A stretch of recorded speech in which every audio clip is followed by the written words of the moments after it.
선택받은 야곱. 창세기 25장 19절 26절 함께 했습니다. 자, 시작.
우리 가운데 자꾸 제가 예배 드리는 걸 선포하라 그러잖아요.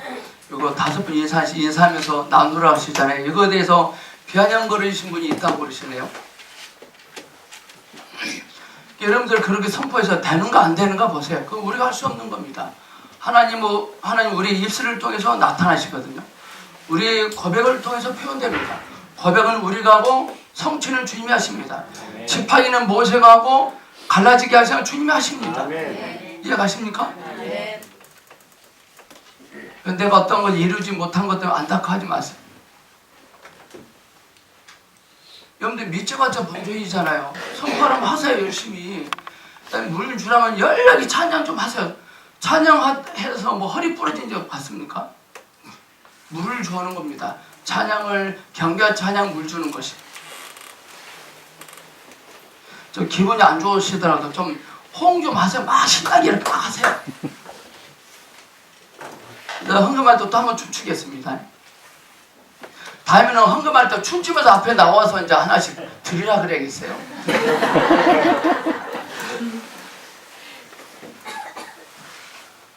여러분들 이제부터 잘 떼야 될 거 아니에요. 맞죠? 잘 떼셔야 되잖아요. 근데 여러분들은 제가 보니까 다 잘 뗄 수밖에 없어요. 여러분들. 하는 게 다 뽑아서 여기다 갖다 놨거든요. 여러분들 생긴 게 이렇게 생겨서 주님이 기뻐하세요.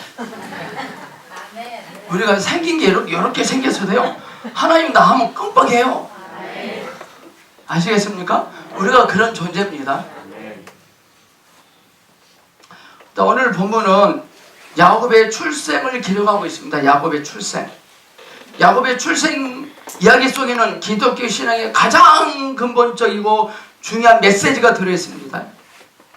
야곱의 출생 기사 속에 기독교의 가장 중요한 핵심 교리가 들어있어요. 우리 이걸 놓치지 말고 붙잡기를 바랍니다. 첫 번째는 리브가가 아이를 낳지 못하는 여인이었다는 것입니다. 리브가는 아이를 낳지 못한 여인이었어요. 둘째는 태중에서 형제가 싸웠더니 그래서 얼마나 독해요. 자궁 속에서도 싸움을 하냐.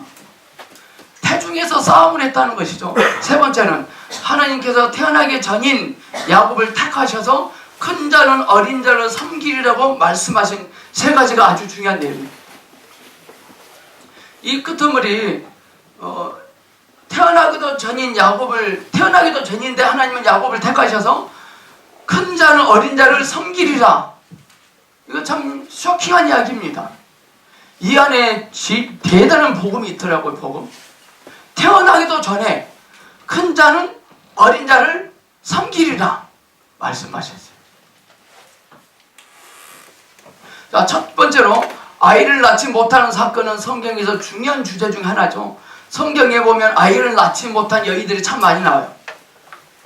제일 처음에 누구죠? 사라가 아이를 낳지 못해서 아브라함이 100세가 돼서야 이삭을 낳은 사건입니다. 둘째, 야곱의 사랑했던 라헬이 아이를 낳지 못하다가 늦게 아이를 낳는 기록이 나옵니다. 또 있죠. 누구죠? 하나입니다. 하나. 한나가 기도하여 어렵사리의 사무엘을 얻는 장면에도 성경이 기록되어 있습니다. 자, 머리 집어넣으세요. 하나는 사라, 하나는 리브가, 하나는 한나, 라헬. 이런 불임에 관한 성경의 기록들은 하나님께서 아브라함에게 축복하신 무엇을 하든지 복을 주신다는 개념이 아닙니다. 하나님이 아브라함을 창세기 12장에서 복의 근원이 되게 하셨잖아요. 복의 근원이라는 말이 아브라함이 무엇을 하든지 다 복받게 하셨다는 그런 의미의 복이 아니에요. 오늘 우리는 그런 막연하게 그런 거예요. 난 예수 잘 믿었으니까 나는 하느님보다 잘 돼야 돼. 그 말이 아니죠. 이 사건은.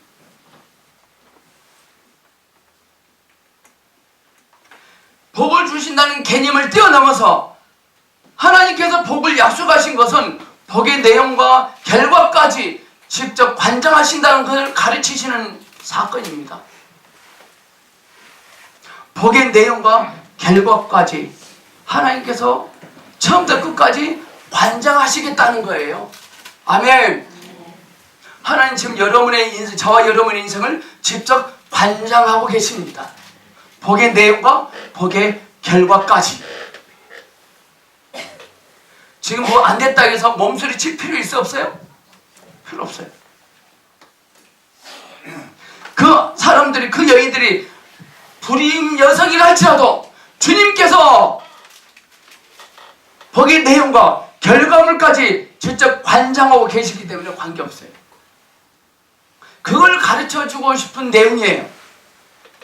아브라함에게 아브라함은 복을 받았으니까 무엇이든지 잘 될 것이다. 그런 개념이 아닙니다. 이것은 우리가 복을 받아 형통해지면 무엇을 하든지 소원대로 되는 것이 아니라는 것입니다. 하나님께서 내 복과 내 운명을 관리하신다는 뜻입니다. 아멘.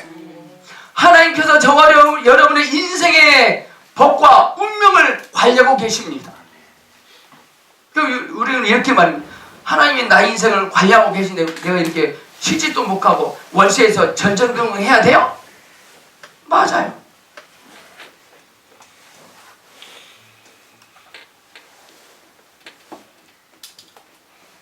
그 관리 속에는 하나님 우리를 친히 관리하고 계시지만 그 관리 속에는 뭐가 있죠? 찾아오죠? 위기가 찾아와요. 위기. 여러분들 요즘 어떤 위기 가운데 있습니까? 어떤 위기가 여러분들을 전전긍긍하게 하십니까? 성경의 여인들 중에 아이를 낳지 못하는 위기가 큰 위기이듯이 우리의 현실이 난관에 봉착하거나 건강을 잃는 것들이 위기일 수 있어요. 여러분 요즘 어떤 위기가 있습니까? 저 영자매님 한 살 더 먹는데 아직 소식이 없으니까 위기죠.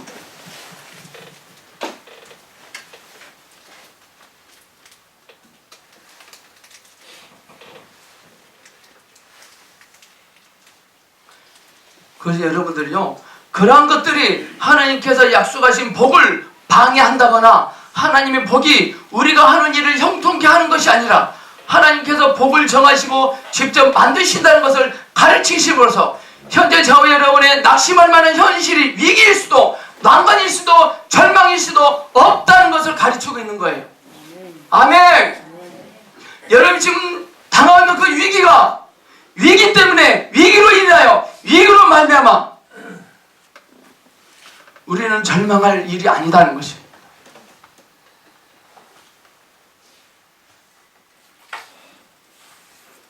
사라가 아이를 낳지 못해 아브라함이 100세가 돼서 이삭을 낳잖아요. 아브라함이 이기는 뭐죠? 자식입니다.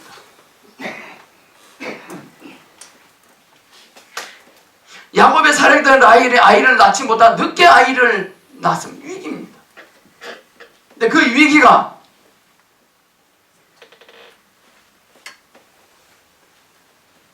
위기일 수도 난관이 절망할 수 있는 일도 아니다는 것입니다.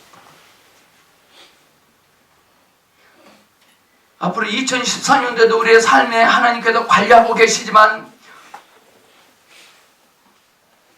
때마다 시마다 위기가 우리에게 찾아옵니다. 그 위기가 하나님의 복을 방해하지 못합니다. 단지 방해할 수 있는 것은 있기 하나 있는 우리의 생각입니다. 내가 끝장났다 하면 끝장난 거예요. 이거 큰일 났다 하면 큰일 난 거예요. 아무것도 아니다 하면 아무것도 아니에요. 잘 될 것이다 하면 잘 된 거예요.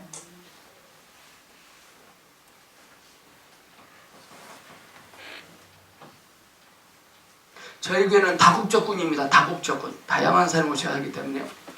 그리고 성경권 뭐 화수 목토는 각 팀에서 반장님을 선출해서 주방 봉사조 점심을 주일날은 각 식부장별로 밥을 합니다. 그러나 목요일날은 다국적이 와서 사역을 받으니까요.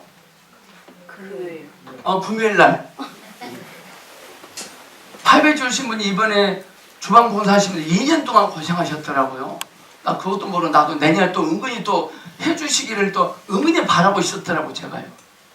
또 어제 갑자기 그 집사님 목사님 아무 소식 없으세요? 무슨 소식이요? 저 내년에 그때 감자 왔어요. 너무나 귀하게 봉사하셨더라고요. 당장 내년 금요일날 이제 밥 먹는 게 문제입니다. 저는 금식하면 되지만 황기훈 장로님 나오셔서 주방봉사 하실래요? 장로님들 합시다. 장로님들이 카레만 해주면 되지 뭐 카레. 임병희 집사 금요일 나와서 주방봉사 하세요. 여러분들 기도 부탁합니다. 금요일날 주방봉사 하실 분 4분이 필요합니다. 저에게는 금요일날 주방봉사자가 없다는 게 위기입니다. 저는 지금.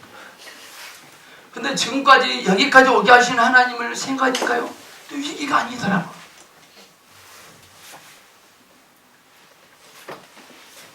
제가 금요일날 그 소식을 듣고요 어제 밤까지 우울증 걸려버렸어요. 아침에 새벽에 일어나서 설교 주면서 다시 회복했어요. 제가 해줄 수 있는 문제도 아니고.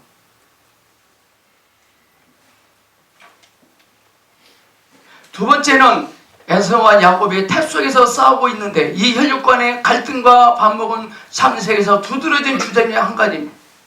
우리는 창세기에서 가인이 동생 아벨을 죽인 것에서부터 살인이 시작되죠. 아브람과 롯이 갈라설 수밖에 없었던 것, 이스마엘이 이삭을 희롱하여 쫓겨난 것, 요셉이 형들의 미움을 사서 노예로 팔려간 사건들을 알고 있습니다. 이러한 일들은 하나님의 나라와 이 세상의 나라가 반목하고 있다는 것을 가르치고 있습니다.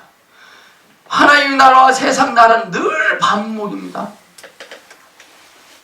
우리가 하나님 나라에 속해 있다고 해서 현실적으로 우리가 원하는 형통함이 있는 것이 아닙니다. 우리는 그렇게 착각을 해요. 우리는 지금 하나님 나라 안에 속해 있기 때문에 뭐든지 형통할 것이다 아닙니다. 바보들 시집 못 가고 있잖아요. 시집 못 가고 있잖아요. 지금 이렇게. 남의 건물에서 정정긍긍하고 있잖아요. 지금 하나님의 음성을 듣는다면서. 어떤 분이 뭘 하는지 아세요? 목사님 지금도 거기 계세요? 그래 약 올리는 거예요 지금.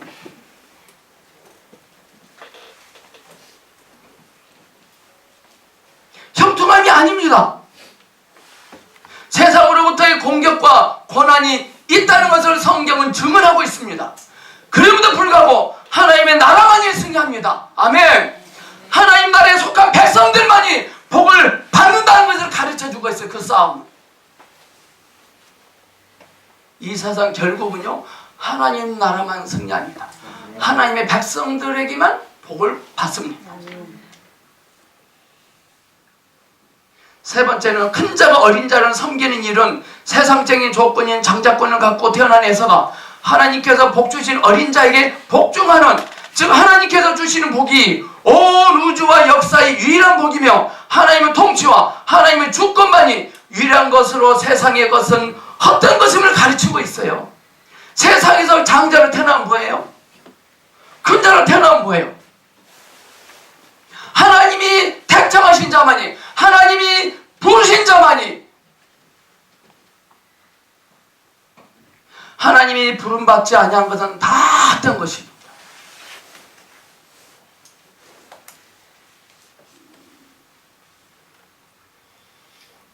여러분들이 오고 싶어서 오셨나요? 하나님께서 이끄셔서 오셨나요? 하나님께서 여기 오고 싶은 마음도 주님께서 주셨어요.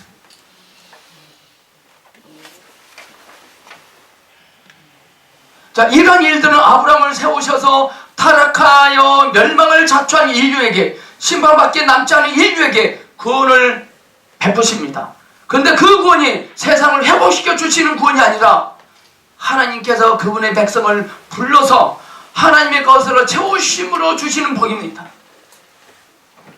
하나님께서 그들을 불러서 하나님의 것으로 채우심의 복을 주시는 겁니다. 하나님께서 그 백성을 불러내셔서 또 하나님의 것으로 그들에게 채워주시는 것입니다. 이것이 구원이라는 것을 가르치는 사건입니다. 이건 전혀 다른 문제입니다. 왜 하나님 우리를 부르셨어요? 우리 인격에 자신의 것으로 충만하게 채워주시기 위함입니다.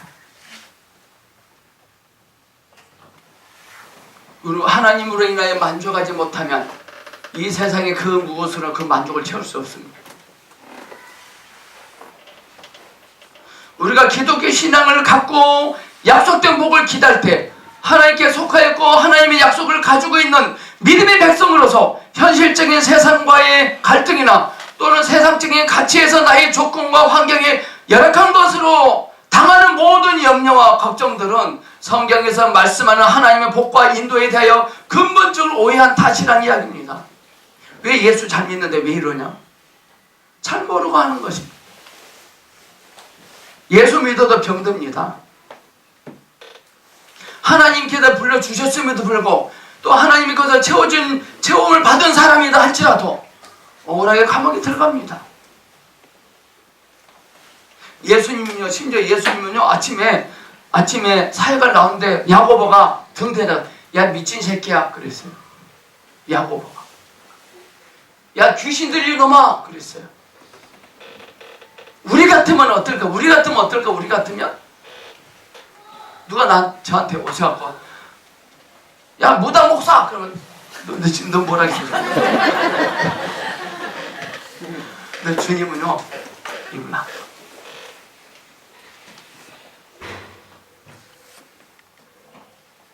그럴 수도 있다 이거죠. 오늘 창세기 25장 27절 34절 읽겠습니다. 시작. 그 아이들이 장사함에 에서는 익숙한 사냥꾼으로 들사람이 되고 야곱은 종량한 사람이므로 장막이가 아니라 이삭은 에서의 사냥한 고기를 좋아하므로 그를 사랑하고 리브가는 야곱을 사랑하였더라. 야곱이 죽을 쏘았더니 에서가 들에서부터 돌아와서 심히 분비하여 야곱에게 이르되 내가 분비하니 그 붉은 것을 나로 먹게 하라 하니라. 그러므로 에서의 별명은 에돔이더라. 야곱이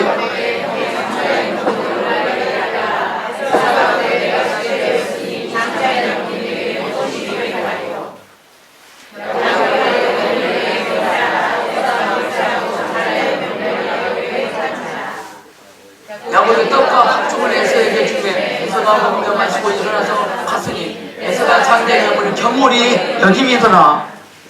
여기서 장자권이라는 것은요, 아브라함의 축복된 가계를 잇는 권리를 말하고 있습니다. 그것은 하나님의 복을 필요로 하고 소원한다는 뜻을 가집니다. 하나님의 복을 필요로 하고 소원한다는 겁니다. 야곱은 하나님의 복 주심과 하나님께 속한 것을 소원하고 있고 에서는 그것을 경홀히 여겼다고 기록되어 있습니다. 엄밀히 말하면 야곱의 소원과 신앙적인 사모함이 선택을 받아낸 것이 아닙니다. 야곱의 소원과 신앙적인 사모함이 선택을 받아낸 것이 아니라 야곱은 어떤 결정과 의식이 있기 전인 어머니의 모태에서 태어나기 전에 이미 복중에서 하나님 앞에 선택함을 받아 출생한 것입니다. 아멘. 이게 우리의 존재. 우리는 뭘 소원하고 신앙적인 사모함이 내가 선택받은 조건이 아닙니다. 야곱은 태어나기 전에 어머니의 태 속에 있기 전에 이미 복중에서 하나님 앞에 택함을 받아 출생합니다. 하나님께서 야곱을 친히 백성으로 삼으셨기 때문에 축복을 삼하는 자리에 인도함을 받은 것입니다. 자격과 조건이 되어서 선택을 받은 것이 아니라는 것입니다.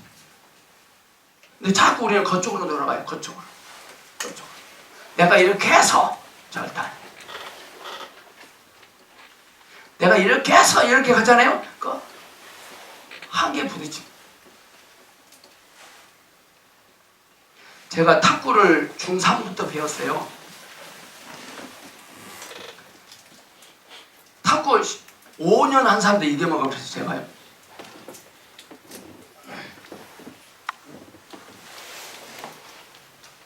근데 결국은 쉽더라. 저 혼자 배운 실력이기 때문에 늘질 않아요. 그처럼 어떤 조건으로 들이대면 한계 부딪혀. 자, 마태복음 5장으로 가겠습니다. 마태복음 5장이 8복인데요. 3절부터 10절까지 시작. 심령이 가난한 자는 복이 있나니 천국이 저희 것이며, 애통하는 자는 복이 있나니 저희가 유를 받을 것이며, 온유한 자는 복이 있나니 저희가 땅을 기업으로 받을 것이며, 의에 줄이고 목마른 자는 복이 있나니 저희가 배부를 것이며, 긍휼히 여기는 자는 복이 있나니 저희가 긍휼히 여김을 받을 것이며, 마음이 청결한 자는 복이 있나니 저희가 하나님을 볼 것이며, 화평케 하는 자는 복이 있나니 저희가 하나님의 아들이라 일컬음을 받을 것이며, 의를 위하여 핍박을 받는 복이 있나니 천국이 저희 것입니다.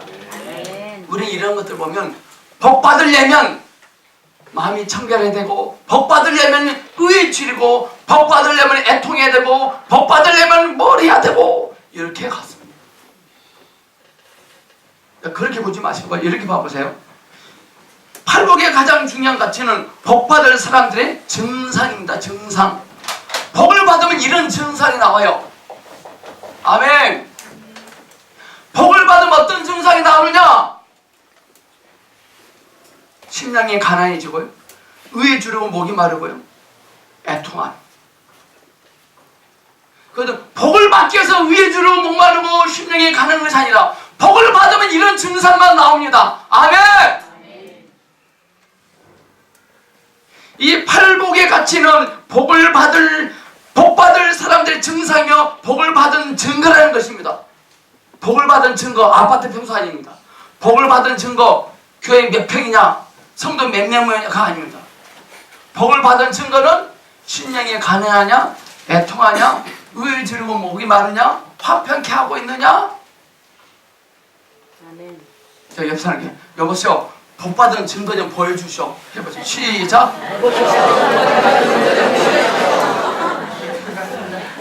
보여주세요. 그 증거 있나요? 물어보겠습니다. 여러분 복을 받았습니까? 안 받았습니까? 보여주세요. 여기 앉아 있는 게 복이.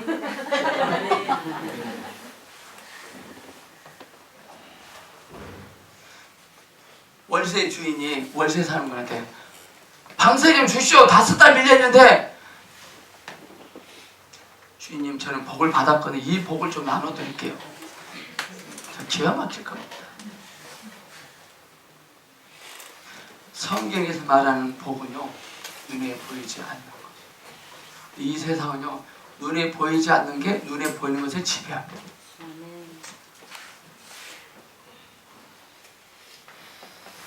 이 팔복은 마태복음 5장 3절부터 10절에 있는 이 복을, 이것은 복을 받는 조건이 아닙니다. 조건.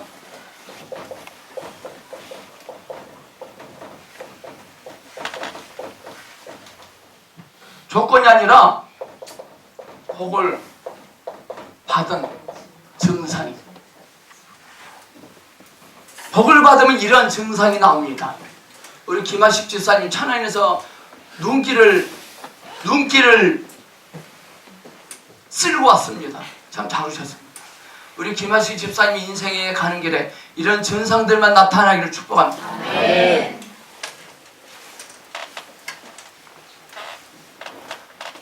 조건이 아닙니다. 심령에 가난하면 복을 받는다든가, 의에 줄이고 목이 마르면 복을 받는다는 것이 아닙니다. 복을 받은 자들에게는 이러한 증상이 나타난다는 것입니다. 반드시 나타나야만 합니다. 이런 증상이 나타나지 않으면 그건 복받은 교회가 아니라 저주받은 교회입니다. 이런 증상이 나타나지 않으면 저주받은 가정입니다. 저주받은 사람입니다. 통장에 돈이 많이 쌓이는 게 복이 아닙니다. 주식이 많이 올라가는 것이 복이 아닙니다. 주식이 많이 올라가고 이런 증상이 나타나면 더 좋겠죠. 이것은 회개를 하면 구원을 받는 것이 아니라 구원을 받아 회개를 하는 것입니다. 구원을 받았기 때문에 회개하는 겁니다. 회개해야 구원을 받는 게 아닙니다. 근데 자꾸 그쪽으로 가요. 그쪽으로 조건.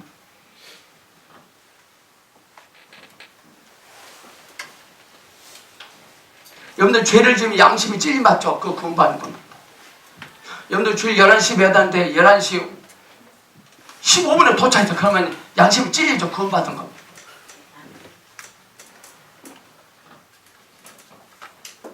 여러분들 아침에 남편 밥 안 차리고 늦잠 자면 가슴이 찔립니다. 그거 구원받은 겁니다.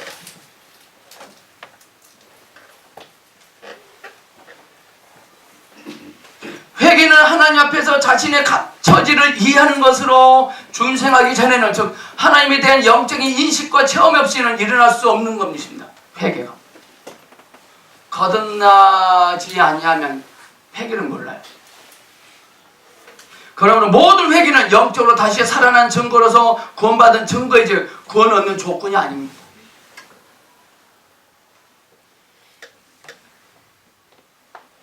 우리가 이것을 이렇게 할 수 있어요. 복을 받으려면 헌금을 해야 되고 기도를 해야 되고 전도해야 되고, 그거 아닙니다. 복을 받은 자로서 우리는 기도해야 되고 헌금해야 되고 헌신해야 되고 성금 구매해야 되고 전도해야 됩니다. 근데 우리는 그동안 복을 받기 위해서 그런 걸 했습니다. 좀 복 좀 받으셨나요? 그래가지고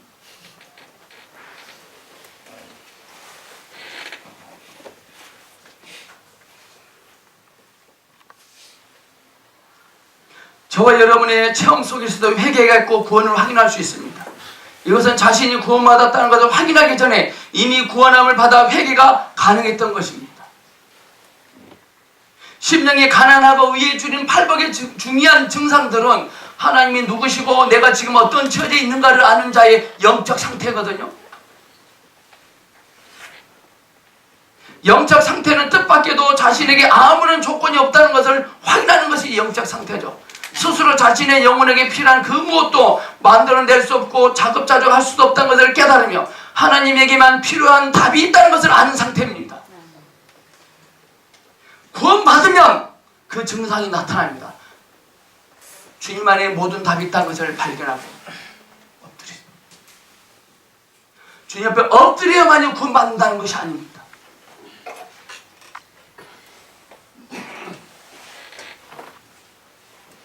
그것은 의에 줄이고 목마른 자야라는 표현입니다. 의에 줄이고 목마른 자. 근데 이것을 의에 줄이고 목마른 자를 잘못 이해하면 또 영적으로 찬란한 죄인이 되어버립니다. 영적인 경계를 삼아는 괜찮은 모습으로 그려지는데 그런 이야기 아니죠. 의에 줄이고 목마른다는 말은 스스로 의를 만들 수도 없고 의를 지킬 수도 없는 자신의 더러움과 무력함에 대한 이해에서 체념할 수 없는 신령함과 경건함에 대한 소망을 가지는 상태입니다. 의에 줄이고 목마른다는 말은 스스로 옳은 일들을 할 수 없고 옳은 일을 만들어낼 수도 없는 자신의 더러움과 무력함에 대한 인식에 의에 줄이고 목마른다는 겁니다.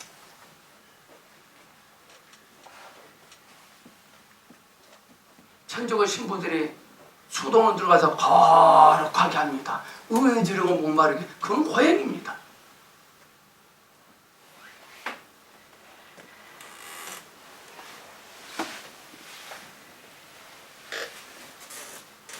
제가 전에 택시를 타고 왔습니다. 택시기사 천주교인가 봐요. 그분이 택시기사를 30년 하신 분이라 제 인상을 보더니 제 직업을 알아내요. 손님은 셋 중에 하나입니다. 경찰, 선생, 목사 셋 중에 하나입니다. 어떻게 아시고 그렇게 얼굴에 써졌대요. 천주교돼요. 그래서 내가 그랬죠. 천주교 신부님들은 장가도 안 가면서 뭐 무슨 삶을 알겠어 하나님. 그러니까요. 우리한테 뭐라 하세요? 우리 신부님들은 사관에 머물지 않습니다. 그래요. 사관이 뭔지 아십니까? 세상에 수퍼곱새에 몸을 담그지 않는다는 거예요. 그 먹고도 충격 먹었어요.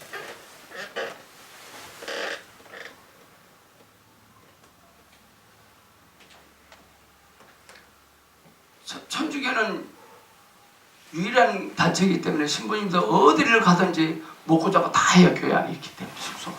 그 때문에 그는 호텔 펜션 갈 필요 없죠.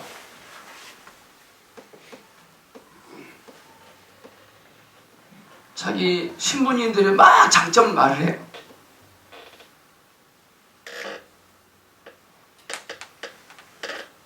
이 의에 주려고 목마르다는 것을 자칫 잘못하면 고야 영적인 경지를 삼아는 괜찮은 모습을 그려져 버리는 그거 아닙니다. 의에 주려고 목마른다는 것은 내가 옳은 일을 만들 수도 없고 옳은 일을 할 수도 없다는 더러움과 무력함을 깨닫는 겁니다. 그게 누가 그랬죠? 사도 바울이 그랬어요. 하나님께 매어달리며 하나님께 간구하는 모든 일들은 하나님을 만나는 자, 하나님의 백성으로 인도함을 받는 자들의 특성일 것입니다. 이러한 이들로부터 어떤 문제를 해결할 수 있는가 하면 신앙의 현실 속에서 겪는 부족감이 되어 성경적인 위로와 긍정적인 평가를 내릴 줄 알아야 됩니다. 신앙은 더 높고 기쁜 경지로의 전진과 성취를 요구합니다. 우리에게 하나님께서 우리에게 은혜로 허락하신 구원과 크신 사랑으로 불러내신 하나님의 백성된 신부는 예수 그리스도의 충만함까지 가도록 요구받는 자리입니다. 그러므로 우리는 당연히 경건을 연습하고 자기를 쳐서 복종케 하며 세상 것들을 버리고 새 사람을 입는 신자로서의 싸움을 해야 됩니다. 이 싸움. 우리가 이 싸움을 요구받아 시작하고 있는 것은 구원받았기 때문에 완성으로 가는 싸움을 하고 있는 것입니다. 구원을 받았기 때문에. 구원을 받기 위해서 싸우는 것이 아닙니다. 구원을 받았기 때문에 우리는 싸워서 이겨야 됩니다. 이미 복받은 위에서 우리가 장자권을 가지고 싸우는 것은 장자권을 빼앗아야 자격이 생기기 때문이 아니라 구원을 얻었기 때문에 소원하는 우리의 특성이 된 것입니다. 그러나 우리 이 문제에 실패했을 때 우리는 어디로 가버리냐? 절망으로 가버립니다. 해도 안 되냐? 안 되네. 이건 잘못된 겁니다.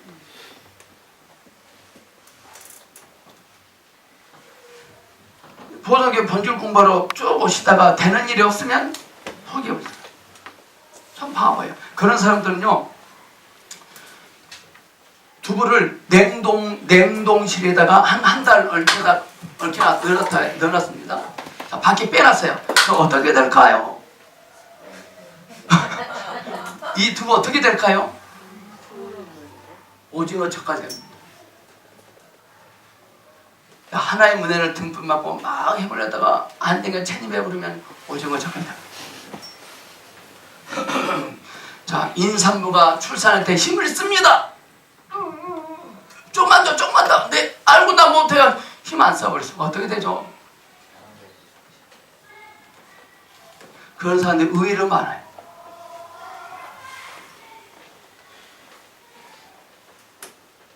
지난 20년 동안 한국교회를 주도한 신앙적인 특성은 복음주의입니다. 복음주의. 예수 믿고 구원받자는 것이거든요. 복음주의.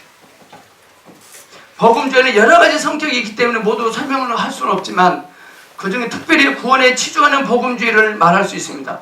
구원을 강조하며 구원에 더 많은 비중을 두는 복음주의적인 성격이 한국교회를 지난 20년 동안 주도해 왔습니다. 그리고 한국교회는 많은 사람들을 구원에 이르게 했고 부흥과 발전을 체험했습니다. 이것은 하나님께서 한국교회에 주신 큰 복이며 선물이며 감사의 일들이죠. 그런데 구원에 치중하는 복음주의에서 조금만 더 밀고 들어가면 뭐가 되는지 아세요? 구원에 치중하는 복음주의에서 조금만 더 밀고 들어가면 뭐가 되느냐?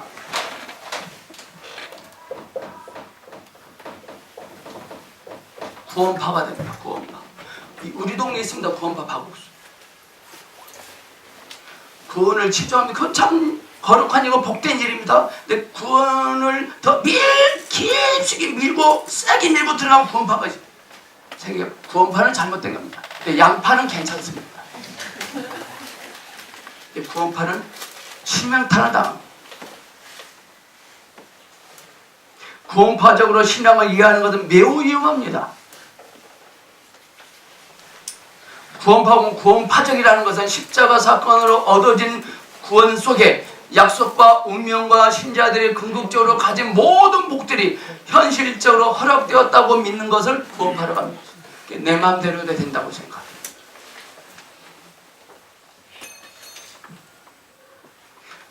본질을 인식했으니까 나는 내 마음대로 해도 돼. 그런 본질이 아닙니다. 그래 우리는 십자가에서 우리의 운명과 약속이 성취되었지만 그 완성까지 기간이 남아있다고 믿습니다. 아멘. 우리가 구원은 받았어요. 그렇지만 우리의 운명과 약속이 성취되었으나 그 완성까지 기간이 남아있어요. 우리가 허락된 구원은 흔들림이 없고 취소됨이 없지만 구원이 갖는 궁극적인 목표인 영화와 완성에 이르기 위해서 성화라는 과정을 갖고 있습니다. 성화.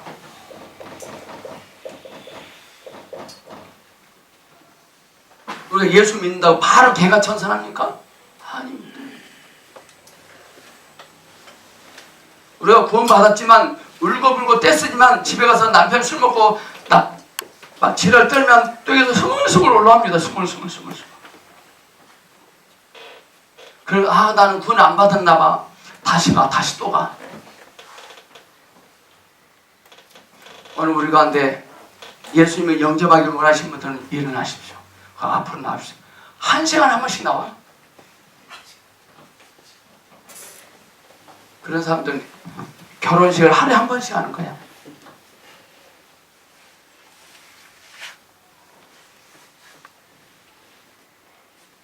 그 과정은 당연히 시행착오를 가질 수 있어요.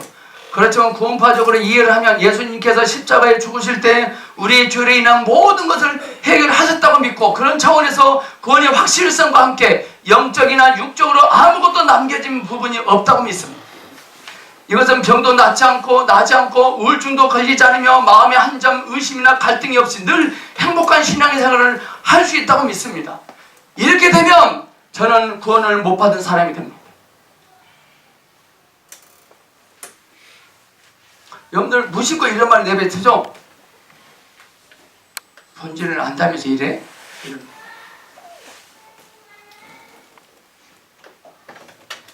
본질을 아신 목사님이 저렇게 행동하시냐? 혹시 그러지 않나요? 시행착오라는 것이 있어요. 저와 여러분이 겪는 신자로서의 현실은 갈등의 나날들입니다. 그래서 성화의 과정이 있고 이 과정이 완성을 향하여 가는 과정이기에 시행착오가 있습니다. 완성을 향하여 간다는 것은 완성되지 못한 것이 현실이라는 것입니다.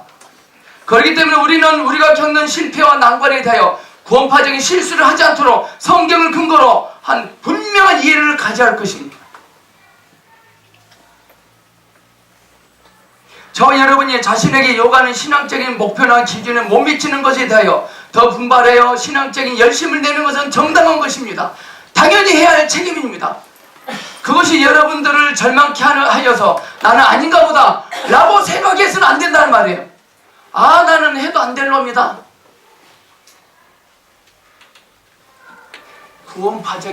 구원파의 믿음의 실수는 뭐냐? 해도 안 되거든. 나는 아닌가 보다.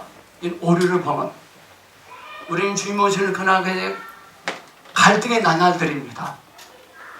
시행착오라는 것이 있습니다.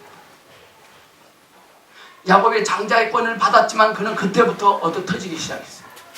드디어 야복강에 거기서 향도뼈가 부러지고 나서 그는 정신 차렸어요.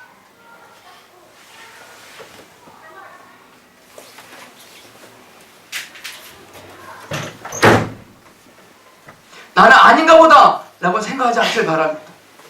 완성으로 가는 과정에 관한 내용에는 본인이 실력이 없어 더 많은 노력을 하고 더 많은 훈련을 해야겠다는 것은 논란의 여지가 없지만 고수가 되어도 40년, 50년 신앙생활을 해도 비슷한 고민이 있다는 것에 대하여 이해하셔야 돼요.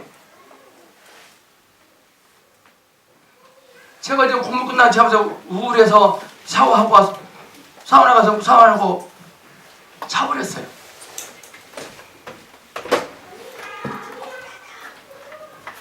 거룩한 상실감.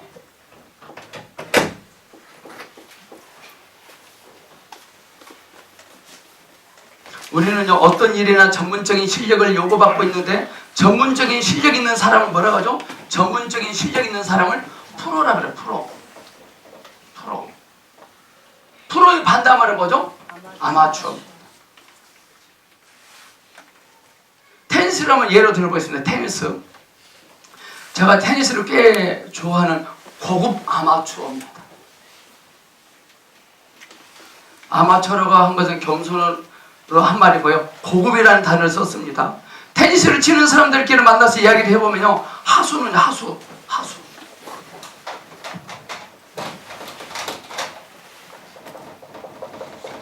하수와 고수가 있는데요. 하수는 예의 없이 자기가 잘한 것만 말합니다. 자기가 잘한 것만. 하수는. 고수는 예의 없이 자기가 못한 것을 말합니다. 여러분들 주변에 고3, 이번에 고3 수험생도 있습니까? 고3 수험생 어떤 친구 와서 수능 시험을 보고 와서 잘 봤다고 말을 하면 걱정하셔야 됩니다. 자매님, 수능 어떻게 나왔어요? 잘 봤다. 그때부터 고민해야 되죠. 늘 하수는 지가 잘한 것만 말해. 고수는 제가 못한 것만 말해. 묻겠습니다. 여러분은 하수입니까? 고수입니까? 프로 아마추어의 차이. 아마추어는요, 99%가 잘못하고 하나 딱 잘했거든. 그것만 말을 해요.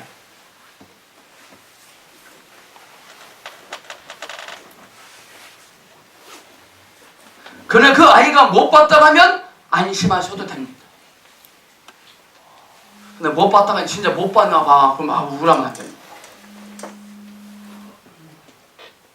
우리 황영수 자매님 수능 보셨죠? 보고 와서 부모님께 뭐라고 말했습니까? 잘 봤다고 했습니까? 못 봤다고 했습니까? 네? 못 봤다고. 그게 정상인 거예요. 여러분들 학교 다니면서 늘 경험했듯이 망쳤다는 아이가 잘 봤다는 아이보다 언제나 성적이 항상 2배로 좋습니다. 망쳤다는 친구들이. 잘 봤다는 아이는요, 이름밖에 못 쓸 줄 알았는데 알쏭달쏭 쓰면 한두 문제 있거든. 그거 썼거든. 그러니까 잘 봤대. 근데 망쳤다는 아이는요, 다 써도 시원치 않은데 하나가 이상했다는 것입니다. 이것이 고수와 하수의 차이입니다. 어느 분야에 있어든지 고수가 되면 될수록 자기의 약점이 드러나져 보입니다. 본인에게 잘한 것은 본전이 되고 못한 것만 자꾸 마음이 났습니다. 하수일 때는 다 못하니까 한 가지 잘한 것이 신통합니다. 그럼 돌아다니면서 밤낮 그 이야기만 합니다. 그러나 고수는 이겼지만 꼭 자책을 합니다. 여러분의 자책은 무엇입니까? 늘 자책해야 됩니다. 아, 나 올 1년에 이것도 잘하고 이것도 잘하고 이것도 잘하고, 아, 나 이거 뭐든 잘 되냐 이렇게 막. 그건 하수입니다.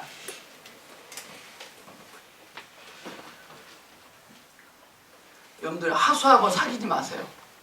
옆 사람 쳐다보세요. 하수인지 고수인지 합니다. 여러분은 하수입니까? 고수입니까? 중간, 중수 그건 없어요.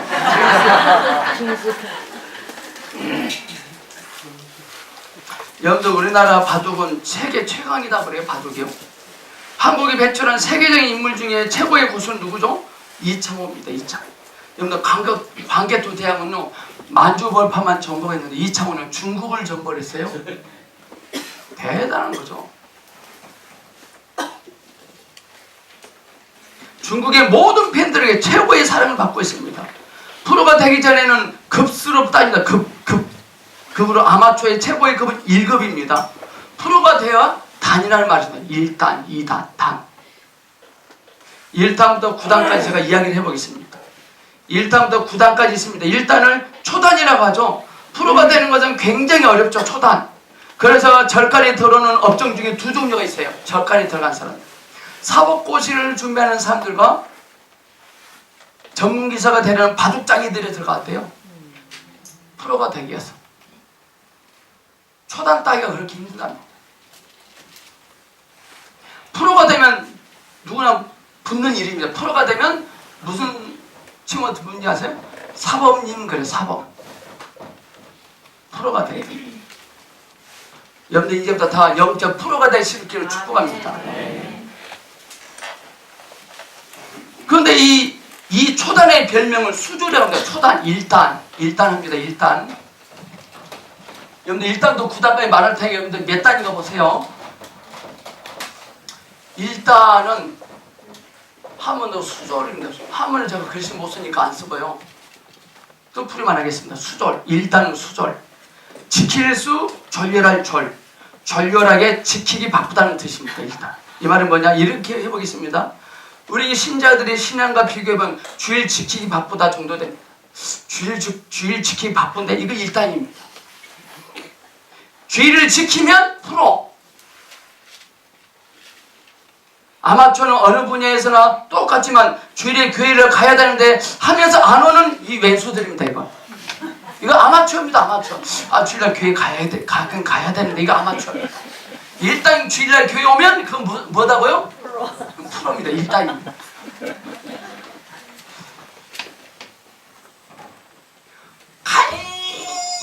간신히 한다. 그 아마추어입니다.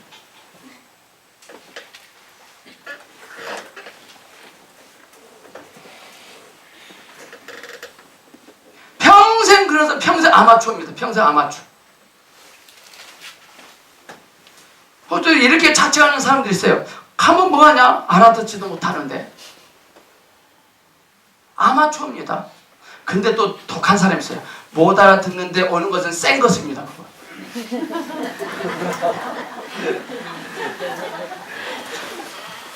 여러분들 무슨 못 알아들으셨습니까? 그 센 겁니다.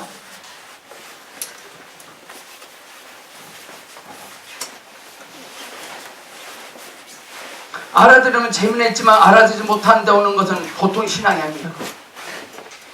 2단 있습니다. 2단은요 야구입니다. 야구. 한문인데 제가 한문을 잘 못 쓰겠어요.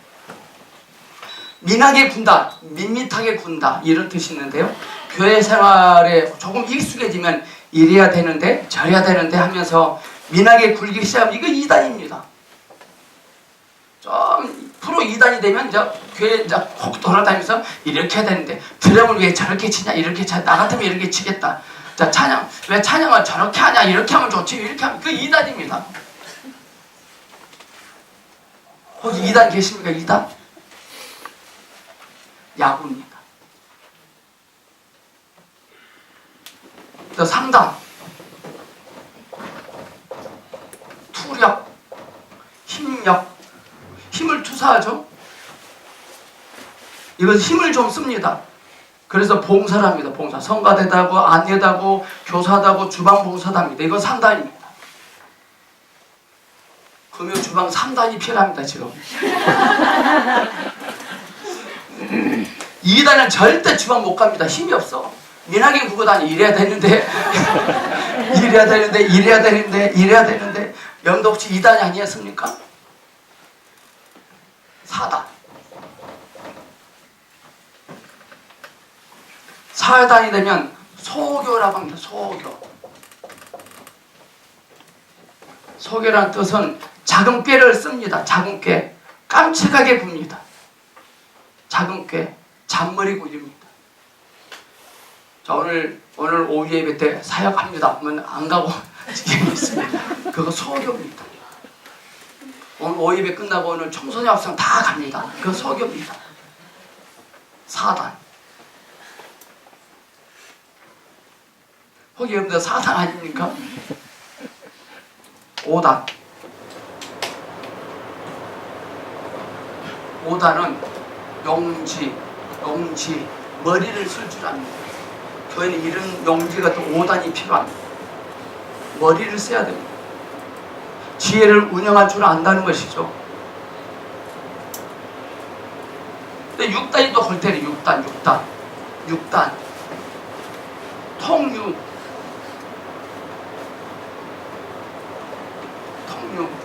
가만히 있어라 이거지. 능구렁이죠? 가만히 있죠. 군들의 말은 주임상사.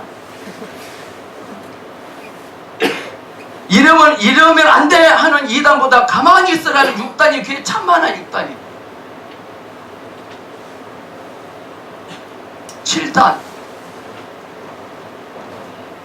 7단은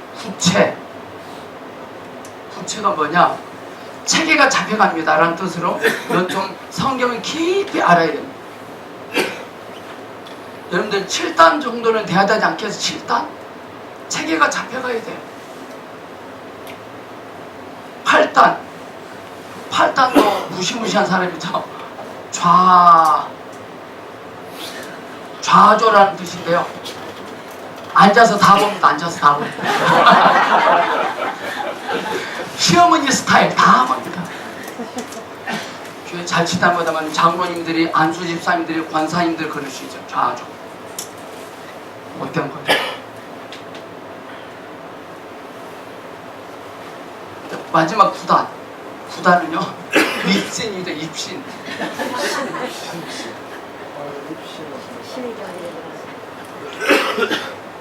신의 경기에 들어가는 거예요. 통찰력이 있어야 돼요. 인터넷에 보면 어떤 목사님 이걸 이렇게 해놨어요. 근데 이게 정말 그럴싸해요. 여러분 몇 단이십니까? 여러분 지금 2단이 있으면 심각합니다. 6단이 심각합니다. 8단이 있으면 안 됩니다. 좌조. 앉아서 다 보고 있어. 다.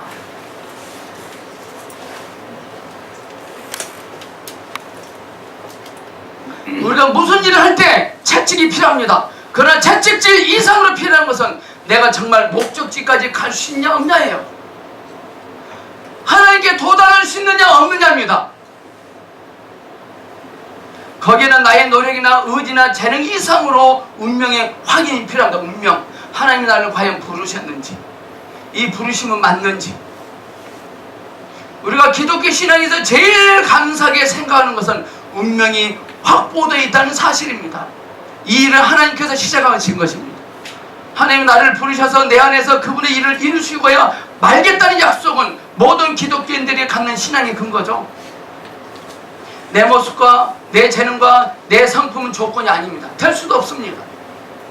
내가 갖는 것은 세상적인 기준으로 볼 때 완성이 부족하고 모자라는 것일 수도 있습니다. 그럼에도 불구하고 하나님께서 약속을 하시고 그리하시기로 작정하셨기 때문에 우리는 그리 될 줄로 믿는 것입니다. 아멘. 하나님께서 약속을 하시고 그리하시기로 작정하셨기 때문에 우리는 그렇게 될 줄을 믿습니다. 아멘. 근데 그게 뭐냐 이거죠. 그게 어머니의 뱃속에서 태어나기도 전에 야곱은 하나님의 택함을 받은 거예요. 어린 자지만 큰 자를 다스리도록 택함을 받았어요. 하나님께서 약속하셨기에 그러게 된 거예요. 야곱이 사모하고 소원했기 때문에 된 것이 아니에요. 여러분 오늘 이 시간 이 자리까지 오셨습니까? 잘 오셨습니다. 이것은 여러분의 선택과 조건으로 오신 것이 아니라 하나님께서 택하셨기 때문에 오신 겁니다.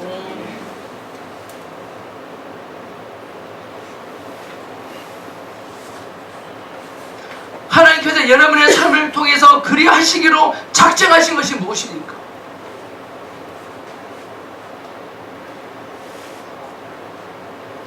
우리의 노력의 근거도 아니며 우리의 재능이 이유가 아니라 하나님의 부르심, 그리고 그 부르신 하나님의 성실하심과 의로우심과 전능하심과 자비로우심과 사랑하심과 영원하심을 근거로 하여서 분발하는 우리의 신앙의 반응을 그분께 바치는 겁니다. 야곱이 나중에 주님께 그걸 깨닫고 바치잖아요. 이렇게 바치잖아요. 나를 축복하지 아니하시면 놓지 않겠습니다. 그제서야 야곱은 하나님의 생명을 가치 있게 여긴 거예요. 부지런함을 깨닫고. 말씀을 정리합니다. 이제 저와 여러분의 인생이 이 하나님의 복 안에 있음을 확인하는 믿음이 있기를 바랍니다. 우린 이미 복 안에 들어있어요. 복 안에 있음을 확신하는 믿음의 확인과 소망과 담력이 있기를 주 예수님의 이름으로 축복합니다. 네. 기도하겠습니다.